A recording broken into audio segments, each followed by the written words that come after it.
Santiago capítulo 5, versículos 10 y 11 dice de esta manera: Hermanos míos, tomad como ejemplo de aflicción y de paciencia a los profetas que hablaron en nombre del Señor.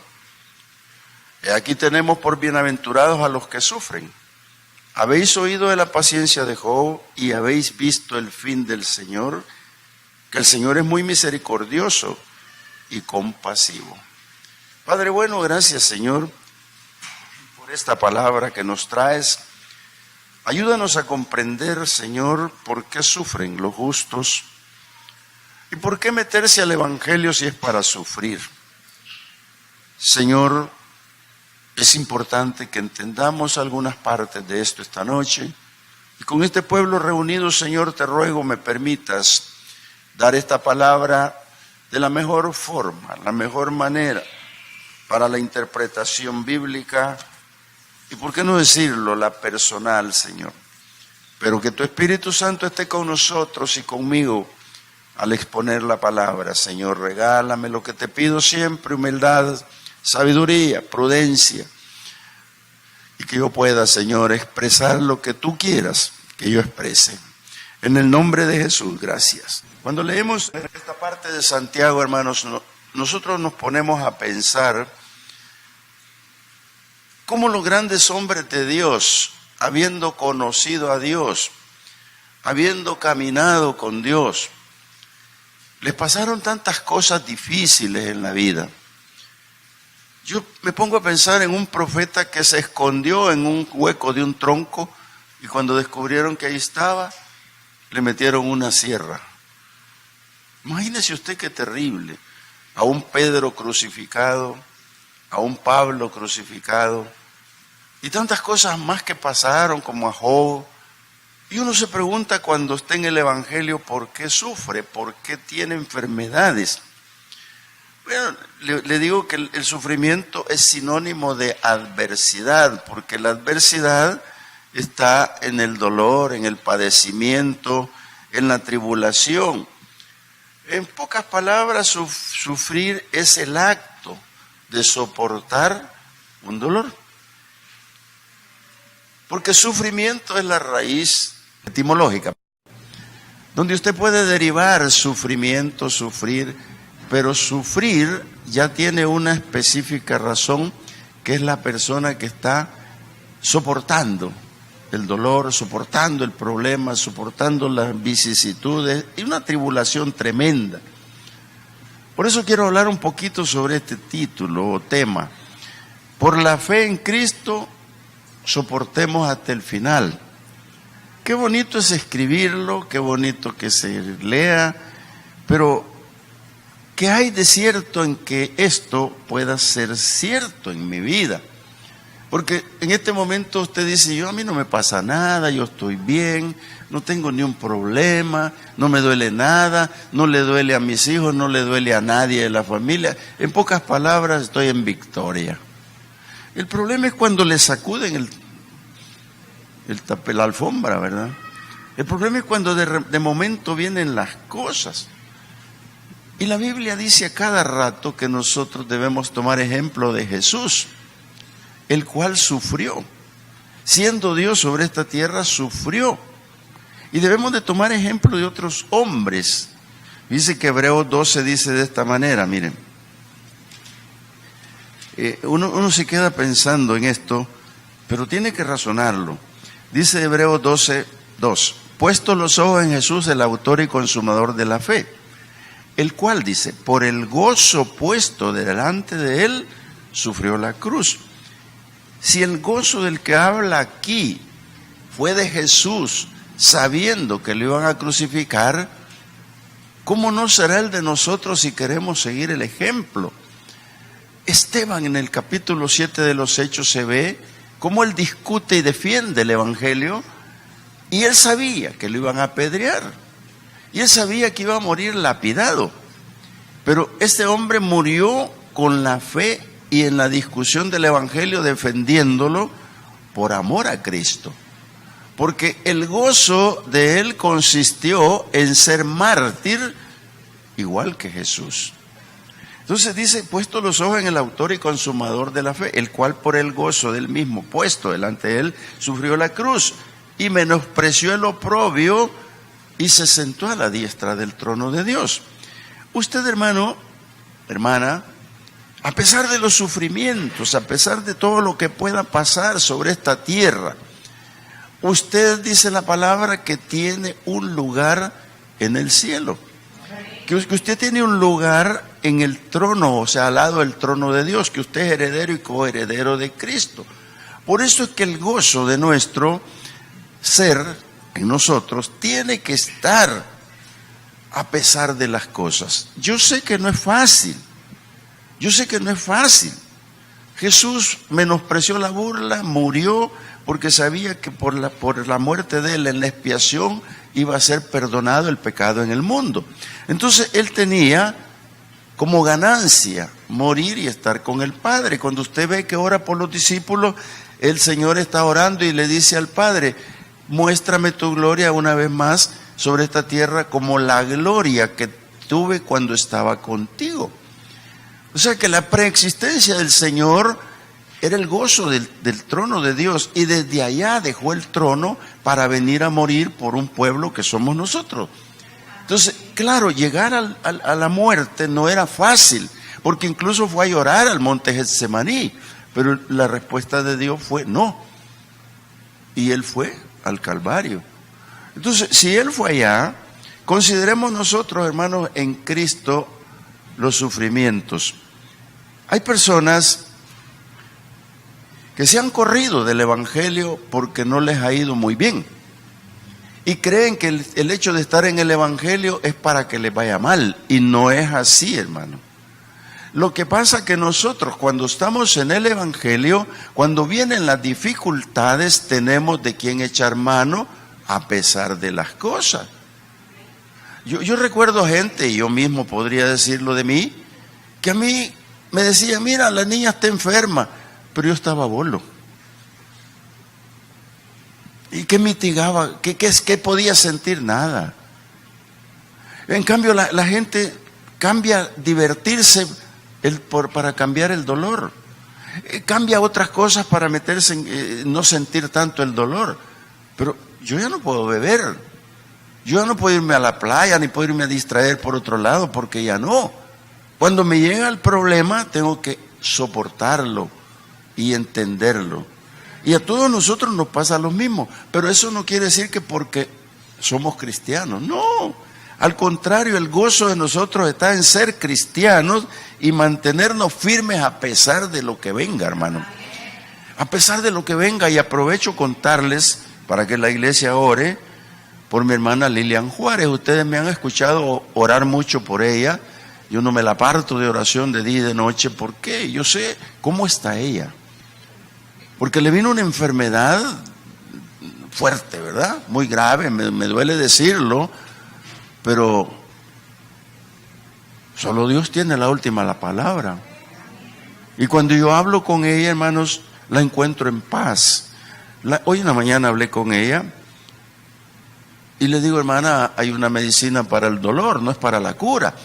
Y fíjese que yo quiero decirle palabra, y la palabra, cuando yo se la doy, ella la recibe. Y yo siento que el gozo interior de ella está allí, que ella sabe lo que puede pasar en algún momento si Dios no hace un milagro, pero está tranquila. ¿Cómo llegar a ese punto, amado hermano? Si nosotros cuando nos viene un pequeño sufrimiento, nos tribulamos y nos caemos y pasa de todo. En estas semanas pasadas nos pasó dos cosas aquí. Murió la mamá de un hermano y luego muere el papá de otro. Dos cosas grandes. Y nos viene el problema del infarto a Gilberto, el Jujier, lo conocen ustedes, que hay que estar orando, todavía está hospitalizado. Entonces, ¿por qué se me ocurrió pensar en esto y decir yo, tengo que hablar con mis hermanos? Porque no sabemos cuándo se nos va a mover la alfombra. Fíjense que el sufrimiento, por lo menos hay dos causas, y uno de ellos voy a decirlo ahora, y lo estoy diciendo ya. Cuando la situación de la enfermedad es adversa, totalmente, no tiene nada de dónde agarrarse para decir, aquí se arregla. Y ese es el momento cuando la ciencia dice, esto fue todo. Hermanos, cuando nosotros corremos con el niño al Bloom, corremos con el enfermo al hospital X, llevamos una esperanza, llevamos algo, además de que tenemos que llevar dinero. Pero cuando ya la ciencia te dice, esto fue todo, se acabó, aquí no hay nada más, allí es cuando nosotros decimos, Dios. Y no debería ser así, debería ser desde el momento que tomamos decisión de ir al médico, decirle, Señor, anda conmigo. Mira, lo que está pasando ahora con esta enfermedad maligna, pasó en los tiempos de Jesús. Cuando Jesús apareció en su ministerio, lo que predominaba era la lepra. Y la lepra era peor que lo que ahora pasa con el cáncer. ¿Por qué? Porque la lepra se caían por pedazos y les dolía, pero se iban arruinando. Y el olor lo tenían que andar con ellos. Hermanos, eso que cuando Jesús habla de sanar leprosos es lo más maravilloso, porque les quitaba una carga tremenda de encima. Y la gente cuando eso pasa lo que quiere es morirse.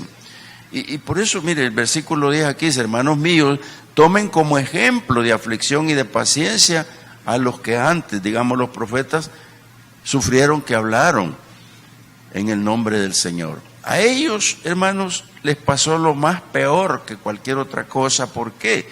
Porque ellos tenían que considerar no una enfermedad, sino una causa por la cual podían morir, que era el Evangelio. Entonces, cuando nosotros nos metemos en esta parte, ya no es la enfermedad, sino la parte de defender el Evangelio y tener que gustar la muerte por eso. Esta es la parte que no podemos convencer a nadie, ni a los misioneros, ni qué sé yo, hermano. Mira, cuando comienza la persecución de la iglesia murieron miles. Y ahora la iglesia va a ser perseguida en algún momento de la historia. ¿Y qué vamos a hacer los creyentes?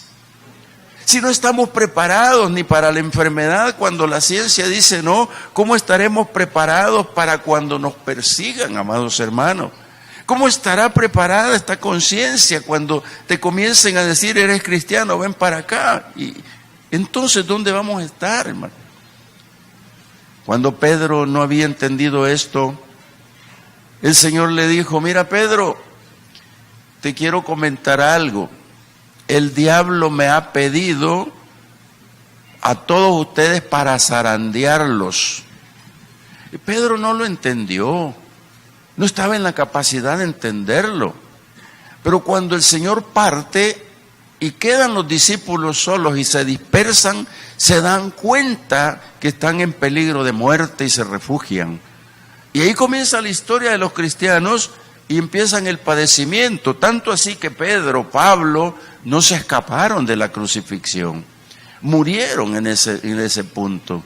Y otros más que murieron como mártires. El único que murió de viejito y que todos quisiéramos es Juan. Pero él había dicho una profecía sobre Juan. Entonces la iglesia tiene que estar preparada para todos los eventos que vengan en el camino.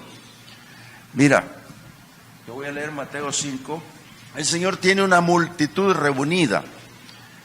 Y esa multitud, cuando está en el monte, Mateo capítulo 5, versículo 1 dice, viendo la multitud subió al monte, sentándose vinieron a él sus discípulos, y abriendo su boca les enseñaba, diciendo, bienaventurados. Y comienzan las bienaventuranzas. Pero mira la bienaventuranza del versículo 5, dice así, bienaventurados los mansos, porque ellos recibirán la tierra por heredad. Ser manso, hermano, implica ser obediente. Ser manso implica obedecer las reglas, el mandamiento que Dios pone. Pero si entramos en rebeldía no vamos a tener capacidad de soportar ni siquiera la cárcel y el cepo que le pusieron a Aquilas y a Pablo, a Pedro. Mira, tenemos que estar preparados. Cuando el Señor habló de las bienaventuranzas, también les dijo, bienaventurados los que lloran, porque ellos recibirán consolación. Ahora, cuando habla de los que lloran, Hermanos, sobre esta tierra hay muchos que lloran. Y a veces no nos damos cuenta. Pero ¿de dónde reciben el consuelo? Sobre esta bienaventuranza solo Dios la puede dar. Por eso una iglesia amorosa, una iglesia que ama al prójimo, tiene que estar bien consciente y pendiente de los que necesitan de nosotros, que aún estamos parados. Porque no sabemos en qué momento estaremos nosotros acostados y estamos anhelando una palabra de consuelo, anhelando que alguien nos fortalezca, anhelando que alguien llegue donde nosotros, ahí en el sufrimiento y el dolor.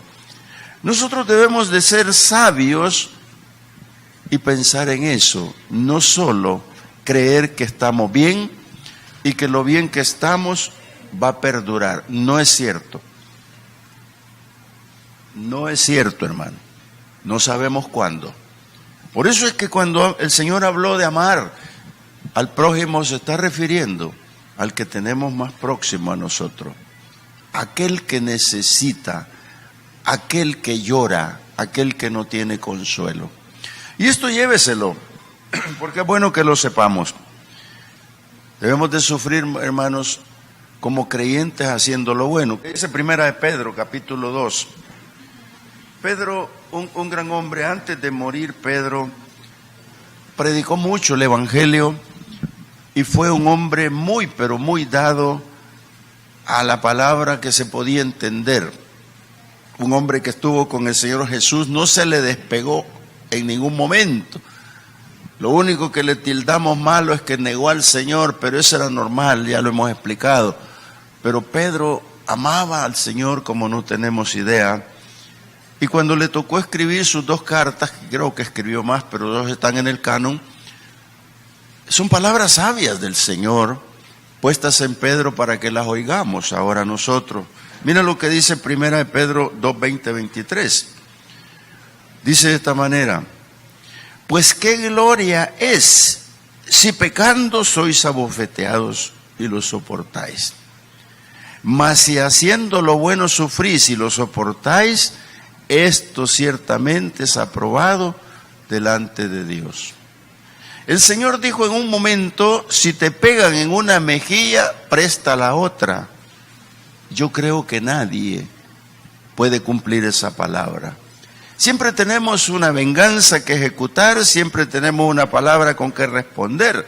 Pero dice, si ustedes que son pecadores les pegan y lo aguantan, ¿por qué lo aguantan? Sencillamente porque no pueden defenderse. ¿Usted creerá que una bofetada puede ser solo que físicamente le pegue? No, una bofetada es una mala respuesta, una bofetada es una maldición, una bofetada es que te griten y te amenacen y te dicen te voy a matar, una bofetada es que te peguen y te vuelvas impotente ante eso. Y dice, siendo pecadores lo aguantan, mas si haciendo lo bueno sufren y lo soportan, esto Dios lo aprueba. Y haciendo lo bueno y lo soportan, se está refiriendo Pedro a la predicación de la palabra. Se está refiriendo a que usted no tiene que dejar de hablar la palabra en ningún momento, porque la palabra de Dios es viva, es eficaz, la palabra de Dios permanece para siempre, la palabra de Dios no la pueden callar, y el Señor dijo que aunque nos callemos, las piedras van a hablar por nosotros. Entonces cuando nosotros si vamos a sufrir por el Evangelio, si vamos a sufrir por esta causa, hermano, y si es un sufrimiento que verdaderamente no duele, pero que nos duela de verdad, que nos duela de verdad. Mire, esta noche los misioneros van de camino a dar de comer a los indigentes después del culto. Yo me alegré por eso, porque eso es un despertar al amor al prójimo. ¿De dónde sacaron el pan? ¿De dónde sacaron el café? ¿De dónde sacaron la voluntad? ¿De dónde sacaron los reales para comprar eso? Nacen del corazón. ¿Por qué? Porque ellos sufren, aunque digamos que no sufren, porque además de recibir un pan y un café van a recibir la palabra de Dios, que es el consuelo. Lo que dice, si haciendo lo bueno sufrís, Esto lo aprueba Dios. Y esto es lo bueno, hermanos, que nosotros tenemos que concientizarnos. Dos cosas acabo de decir y son válidas y no me retracto de ellas. La enfermedad atormenta, la enfermedad es grosera, la enfermedad nos deja pobres, la enfermedad hace cualquier cosa. Pero nosotros tenemos que soportarle y aprender esto. Pero por la palabra de Dios sufrimos, ¡qué bueno!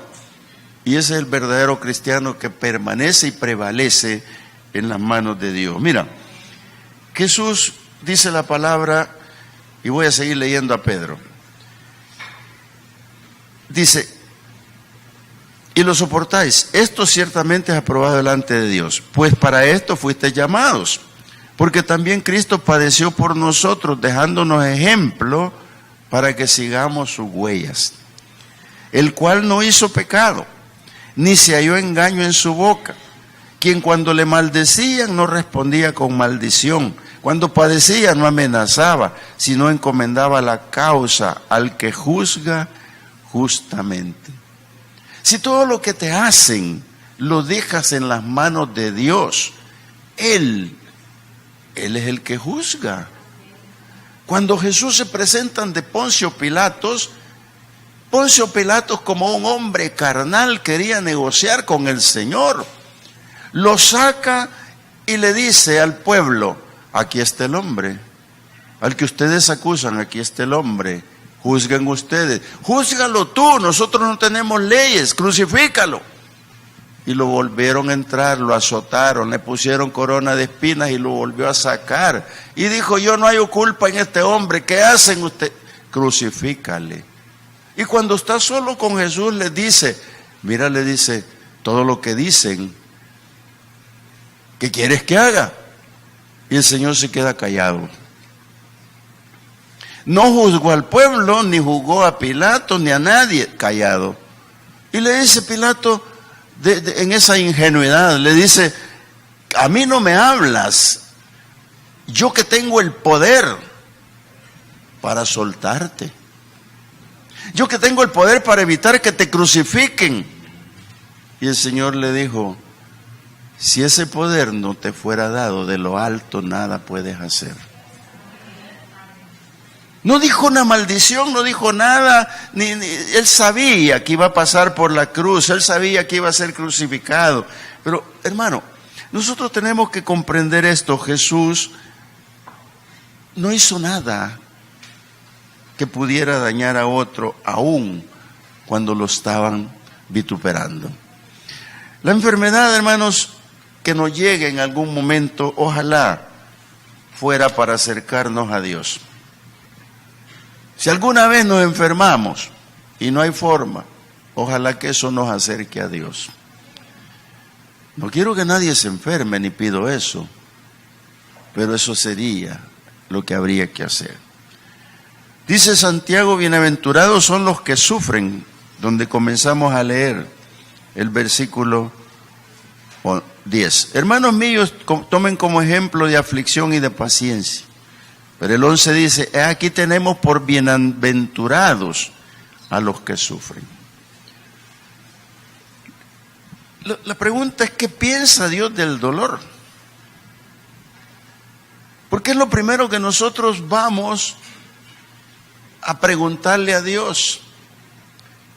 Y a veces las preguntas, la gente nos dice, ¿dónde te duele? Por aquí. ¿Y cómo te duele? ¿A vos como vos no lo sentís? Es la respuesta. El dolor es propio. Si le duele, usted sabe cómo le duele. El otro no sabe cómo le duele. Tal vez se acordará que tuvo lo mismo y que le dolió, pero ya le pasó. El problema es cuando el dolor viene y se queda contigo. Entonces, ¿qué hacemos nosotros? Sufrir. Porque si son dichosos, como dijimos en el Salmo 5, versículo 4, los que lloran, si ese padecimiento, hermanos, puede quedarse o puede irse. ¿Se imagina usted todos los que sanó el Señor? Aquel hombre paralítico tenía años de estar así. Una mujer encorvada que el diablo la tenía doblada tenía años de estar así. Pero el Señor vino para liberarlos, vino para sacarlos y les dejó la palabra de consuelo.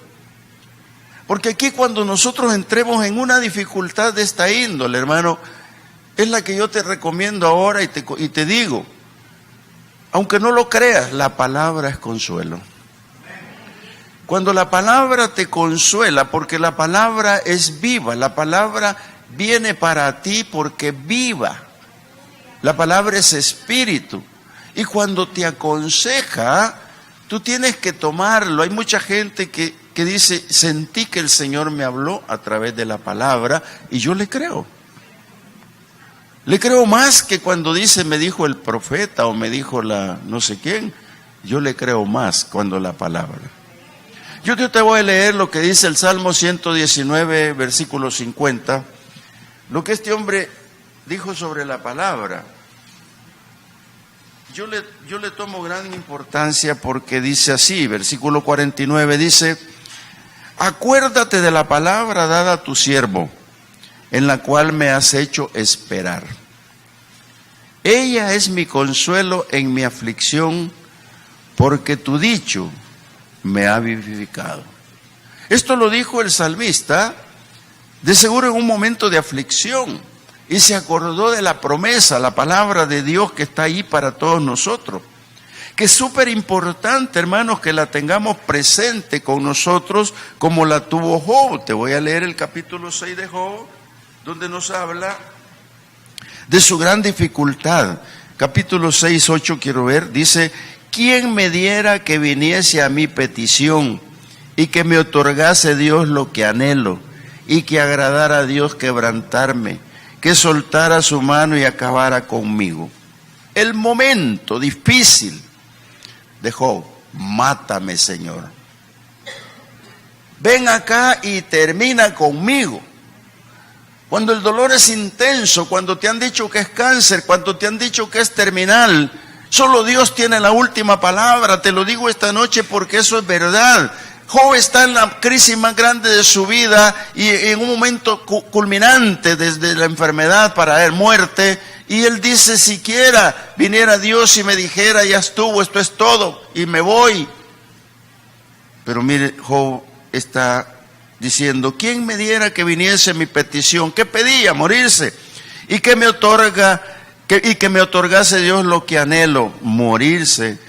Que soltara su mano y acabara conmigo, que lo matara. Sería, dice, aún mi consuelo. Si me asaltases con dolor sin dar más tregua, que yo no he escondido mi palabra del Santo. ¿Cuál es mi fuerza para esperar aún? ¿Y cuál mi fin para que tenga aún paciencia? La palabra. Se agarró, pero de donde tenía que agarrarse.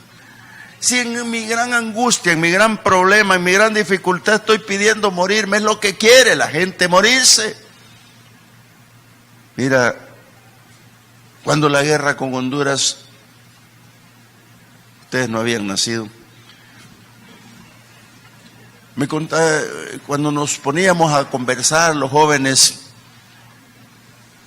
sobre el tema de la guerra, los soldados que venían de la guerra, en el pueblo donde yo estaba, que era Cuscatancingo, ahí nos poníamos en la rueda a platicar, algunos nos regalaban un souvenir, una cosa, cosas así, y contaban las historias. Y uno de ellos contaba una historia triste, dice que un soldado, en este caso contrario, ¿verdad?, lo había cruzado una metralla sobre los pies. Y dicen que lloraba y gritaba. Y cuando llegó el soldado y lo vio para identificarlo si era de este bando o del otro, su corazón no le permitió dispararle. Pero este soldado le decía, hazme un favor, mátame, no soporto el dolor. Porque hay dolores, hermanos, tan profundos en el ser humano que son capaces de decirte que te quieres morir. Y esos dolores me estoy refiriendo a los de la enfermedad o de otra índole, pero en caso de enfermedad, la gente quiere morirse. Job no encontraba cura a su mal con dinero que tenía, ya no tenía nada en este caso, pero lo primero que está diciendo, ojalá me oyera Dios para morirme. Pero mire, esta palabra es clave para que usted la guarde cuando dice, ¿cuál es mi fuerza para esperar aún la palabra? ¿Y cuál mi fin para que tenga aún paciencia? La palabra. Dice, y en mi fuerza, la de las piedras, o en la carne, la del bronce, no es así, ni aún a mí mismo me puedo valer, y que todo auxilio me ha faltado. Pero él vuelve a decir, la palabra de Dios. Y cuando la palabra de Dios viene a tu vida en el momento más difícil, Dios va a hacer lo que no te imaginas que va a hacer. Porque ahí está tu fe. Ahí está lo que yo te estoy predicando. Puesto los ojos en el autor y consumador de la fe, que es Jesucristo, dice, el cual con gozo se enfrentó a la cruz para sentarse al lado del trono de Dios. Súper importante que, hermano, no pierdas de vista esto. Te he hablado de dos cosas. Nos van a perseguir, pero también las enfermedades. Y tenemos que estar preparados para ser vencedores hasta el final, porque tenemos a un Dios de poder. Incline su rostro conmigo, Padre bueno, gracias, Señor.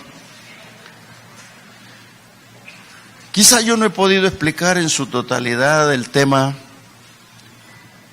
pero mis hermanos que lo han entendido y tienen dificultades, yo te pido que en esta noche los visites. Que inclines tu oído, Señor, a la petición de ellos. Porque si están aquí, el dolor no ha sido tan grande como para impedirles llegar. Pero no sabemos cuándo se nos mueve la alfombra. Señor, es un momento para pedir. Es un momento para agradecerte también que tenemos a quien llegar, que tenemos dónde ir por esta palabra. Dios mío, en este momento te pido, te ruego, Jesús precioso, muestres tu mano de sanidad sobre los enfermos que están en casa, sobre los que sufren tormentos, Señor, por los dolores insoportables de la enfermedad. Ahora mismo, Señor, manda tu palabra, como la mandaste al siervo del centurión, como se la has mandado a muchos, y algunos que dijeron, Señor, solo di la palabra y será sano. Ahora, Señor, paséate entre nosotros y regálanos, Señor, el olor fragante de tu sacrificio. Ese sacrificio en la cruz que te llenó de gozo en un momento determinado, Señor, y que ahora debemos de llevar con nosotros para declararnos victoriosos sobre la enfermedad o sobre cualquier persecución futura de la iglesia. Dios mío, en esta noche pedimos que tú nos visites, Señor. Y ahora mismo hay palabra en cada uno de mis hermanos. Hay palabra al que ve la televisión. Hay palabra para ti. Solo di la palabra, Señor, y ellos serán sanos. Padre, en el nombre precioso de Jesús, en quien pusiste toda la confianza, Señor, en quien depositaste el poder y la autoridad sobre las huestes de maldad. Ahora mismo clamamos, Dios, oh Señor, tu palabra dice, y estas señales seguirán a los que creen. Hermano, si usted tiene a su lado, póngale la mano al que está delante suyo, al que está a la par, y comience a orar. Usted no sabe cuál sea su problema, usted no lo conoce, pero en este momento es la oportunidad de decirle, Señor, no sé qué tiene mi hermano, no sé qué tiene mi hermana, pero en el nombre de Jesús ahora, Señor, dale palabra de consuelo, dale palabra de sanidad, dale palabra de fortaleza, Señor. Oh Dios mío, en el nombre de Jesús, ahora, ministra, Señor, a mis hermanos. Si hay alguien que no lo están tocando, Señor, ahora ponle en el corazón del que no está tocando a nadie, que lo toque sin miedo, Señor. Estas palabras seguirán y estas señales seguirán a los que creen. En mi nombre, dice el Señor, sobre los enfermos impondrán sus manos y estos sanarán. Ahora mismo, Señor, manda esa palabra para ellos, Señor. Padre, en el nombre de Jesús, damos por hecho, Señor, que tú eres el autor y consumador de la fe.